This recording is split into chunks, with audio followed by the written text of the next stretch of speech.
นี่สาวแมมอยากกินเมนูยำเห็ดฟางถึงกับงงเลยแมมก็บอกว่าสาวแมมจะเป็นสาวเหนืออัตโนมัติแล้วสวัสดีครับปอมแมมปีน้องนี่ผมจะพาปีป้าน้องมาจัดเมนูล้ำๆของใครหลายๆคนกันก่อนเลยนะครับสาวแมมรีเควสมาเลยนะครับอยากกินเมนูยำเห็ดฟางถ้าอยากกินเมนูอาหารเหนือแบบนี้ผมบริร้อยเวลาจัดถึงเลยนะครับสาวแมมอยากกินเมนูนี้ผมถึงกับงงเลยถามเขานะครับว่ากินเป็นเหมือนกันกับยำเห็ดฟางแบบนี้บางอย่างคือกินเนี่ยเขาก็กินเหมือนกันนี่เขาอยากกินนะครับผมก็เลยจัดถึงเขาแต่เลยครับสาวแมมนะแทบจะเป็นสาวเหนืออัตโนมัติเลยนะครับมักกระดูเอานะครับกับสั่งคือผมอยากเลยนะครับเนาะแต่ว่าเฮ็ดฟางเอามาย้ำแบบนี้อย่างเหมาะอย่างล้ำเลยฟางแบบนี้เอาไปย่างได้หลายเมนูแต่เลยนะครับผมจะเอาไปย้ำมันนี่นะผมจะเอาไปปิ้งมาย่างกันก่อนต้องเอาปิ้งเอาย่างเหมือนก่อครับปิ้งเอาย่างแบบนี้เอาไปย้ำนี่นะมันจะหอมดีนะครับสำหรับตัวผมนะครับเนาะแล้วก็เอาไปย้ำแบบนั้นได้เลยก็แล้วแต่ชอบแล้วแต่มาของแต่ละคนตัวหน้าการมาล้างต้นหอมผักชีไว้รอกันก่อนเลยนะครับช่วงนี้เสียงผมอาจจะเปลี่ยนน้อยนะครับตอนนี้รู้สึกว่าบ่ค่อยสบายต่อใดเฮ็ดฟางแบบนี้อยู่ต่างจังหวัดที่นะหากินยากขนาดเลยนะครับเป็นจีเป็นดอกเป็นลูกแบบนี้ถ้าผมอยู่บ้านนี่นะผมไม่ได้ซื้อกินนะครับเฮ็ดฟางแบบนี้ปีนึงจะซ่อหากินอย่างนึงครั้งนะครับตอนไหนมันก็ครับเก็บตอนหน้าฝนเนาะนั่นฟ้ามันกำลังเน่ากำลังเละนะครับกำลังออกน้ำพอดีเลยนะครับเนาะกำลังพักกำลังใหม่หลายๆอย่างเรียบร้อยมาตำน้ำพริกลาบกันก่อนว่ามีอย่ามาใจ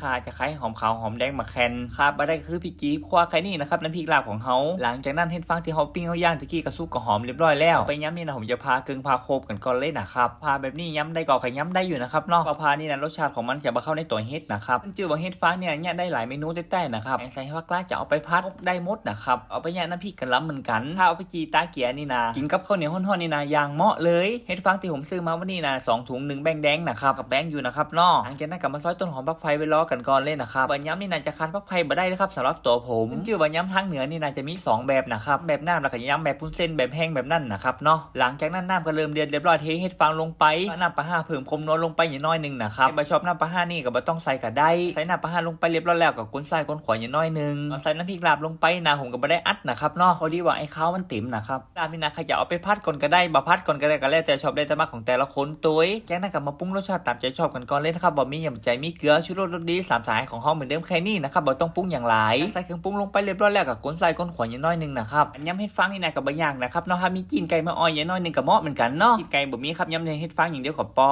นั่นจะมาใส่ต้นหอมผักไผ่ลงไปกันก่อนเลยนะครับหลังจากใส่ต้นหอมผักไผ่ลงไปเรียบร้อยแล้วบอกเลยว่าหอมโซขนาดใครยังมีน้ำพริกลาบที่ตู้เย็นอยู่นี่ลองแปลงเมนูนี้ฮอเดอร์บอกเลยว่าอย่างเหมาะอย่างล้ำครับยำเฮ็ดฟางไปนี่น้ำหวานจวกหอมโซขนาดก็ประมาณนี้นะครับเนาะยำเฮ็ดฟางนี่นะบ่แม่นยำลูกจีนนะครับเนาะเค้กเล็กบ่แม่นลูกจีนนะครับนี่คือเฮ็ดฟางนะครับผมขออนุญาตกินกับข้าวเจ้านะครับเนาะซึ่งว่าลำไส้ของผมนี่บ่ค่อยจะได้ครับบ่ค่อยดีเนาะไหลย่อยนะครับผมช่วงนี้กินแล้วนอนเนาะนี่ผมอาจจะดูแลสุขภาพร่างกายอย่างน้อยนึงนะครับช่วงนี้พ่อแม่พี่น้องหลายๆคนอาจจะบานผมกินดิบนะครับช่วงนี้ผมก็ขอดูแลสุขภาพร่างกายอย่างน้อยนึงนะครับเนาะร่างกายกลับมาดีเหมือนเดิมนี่นะจัดแน่นอนครับปราบผมเนาะคือปีที่น้องได้ดูสกรรมกันก่อนนะครับนี่ตีในๆยำเฮ็ดฟางกันก่อนเนาะเหมาะดีขึ้นชื่อว่ายำสำหรับตัวผมนี่นะคานผักไผ่บ่ได้แต้ๆเลยนะครับไอ้ผักไผ่ลงไปนะหอมโซเข้ากันแต้ๆเลยเฮ็ดฟางนี่ก็มีความหวานของมันอยู่นะครับพ่อแม่พี่น้องก็ร้องยาพอนะครับไปย่างกันก่อนแล้วมันจะมีความหอมดีถ้าไปย่างเสาพานยิ่งหอมกว่านี้อีกนะครับพ่อแม่พี่น้องก็ร้องยาฮอตเตอร์ถ้าได้จัดเมนูนี้ไปนะบอกเลยว่าข้าวเหนียวฮ้อนๆมดแอปนอนนะครับบอกเลยว่าอย่างเด็ดทุกวันนี้นะสาวแม่มักอาหารเหนือขนาดเลยนะครับแกงแค่แกงจีนนี่นะกินได้หมดจกดีขนาดครับได้สาวแม่มาเป็นแฟนนี่นะง่ายอยู่ง่ายแล้วก็บ่เลือกกินตัว